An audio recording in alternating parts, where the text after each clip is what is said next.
The New York Rangers have been very active ahead of this year's NHL trade deadline, bringing in Vladimir Tarasenko and Nico Mikola. Now they are interested in bringing in Patrick Kane of the Chicago Blackhawks.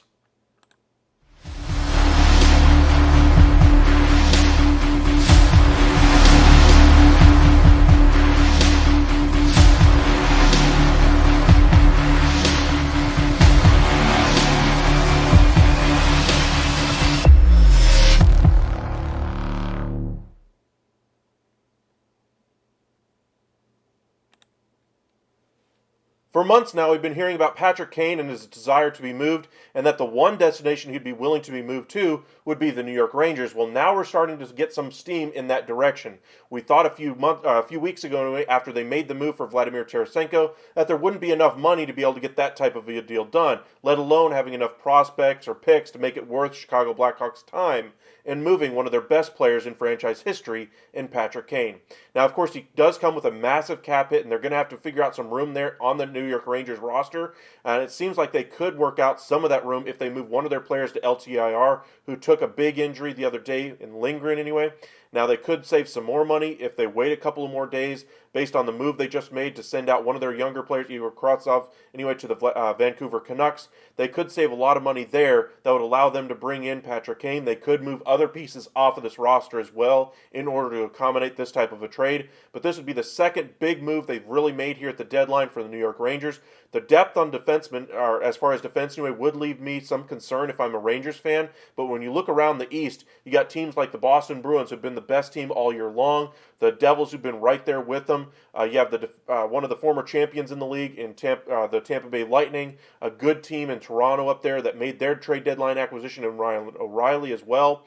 The Rangers are going to have to continue to add here at the deadline to keep up with the arms race out in the East. Now on the West side, that's where you look at the division leaders in the Dallas Stars and the Vegas Golden Knights and say those two are, I guess, are the favorites, but nobody's really taken that step forward and say, hey, I'm here to make a run at the Stanley Cup final. Little curious to see that Patrick Kane wants to go to a tougher conference anyway, a tougher path anyway, to that Stanley Cup final. On the West side anyway, you'd have to think that path would be a little bit easier if he goes to a contender like the Vegas Golden Knights or the Dallas Stars, because if he went either of those two places, I would think that team immediately becomes the front runner to make the Stanley Cup final on the West. Now, as far as the long-term ability of these teams to maintain their competitiveness, looking at the East, the Boston Bruins are a little bit long in the tooth. They have some contract issues they're going to have to work out. You really wonder about their viability going forward, so maybe Patrick Kane sees that as another opportunity. The Devils are an up-and-down team, as they always have been, it seems, over the past 5 or 10 years. Maybe this is just one of their really good years. Maybe next year will be another bad one. Who knows? But the New York Rangers certainly have invested in this team. Now, the Tampa Bay Lightning have been one of the most consistent teams in the East for the past decade, it seems like, and they have pretty much all their main pieces locked up. So they're going to be one of the formidable opponents for Patrick Kane if he indeed does go to the New York Rangers. So those two could be the behemoths of the East, if you will. And now, of course, you have the Toronto Maple Leafs anyway, who again made their big acquisition of bringing in Ryan O'Reilly. They have John Tavares already there, Austin Matthews, Mitch Marner, among others. Curious to see if they can finally win a playoff series and get out of their own way, though, in Toronto. They have some bigger fish to fry as far as their own business that needs to be handled first before they can worry about having Stanley Cup final aspirations. So maybe that's part of the thinking for Patrick Kane here.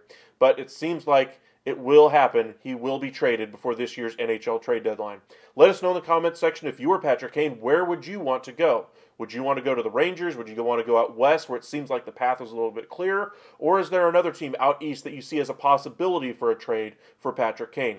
But it seems like the most likely destinations, at least that we're hearing in the news right now, the New York Rangers, the Dallas Stars, and the Vegas Golden Knights. But let us know in the comment section, 1, 2, 3, how you'd rank it, which team you think he ends up going to. We've only heard that the New York Rangers are the only teams as of yet that he would accept a trade to. But you got to think, if these other teams are willing to give up the right package that would impress upon the Chicago Blackhawks that, hey, we want to make the move for him, maybe the Blackhawks could exert a little bit of pressure on Patrick Kane and say, hey, we're getting a better package here. He does have a lot of history there in Chicago. He doesn't want to leave Chicago with nothing in the tank, if you will. But I don't know, just my opinion anyway, but it seems like Patrick Kane could have a better, easier road out west than in the Eastern Conference. But the New York Rangers certainly seem like a team that's willing to make all the acquisitions this trade deadline season in an effort to make it to the Stanley Cup final. But let us know in the comments section where you think he ultimately ends up going, and ultimately, what do you think this does for the team that trades for him? Do you think this makes them a favorite in the East or the West? Do you think this wins them the Stanley Cup final? Do you think he's the finishing piece on a championship caliber team? Let us know in the comments section, and thank you guys for subscribing. We'll see you guys next time.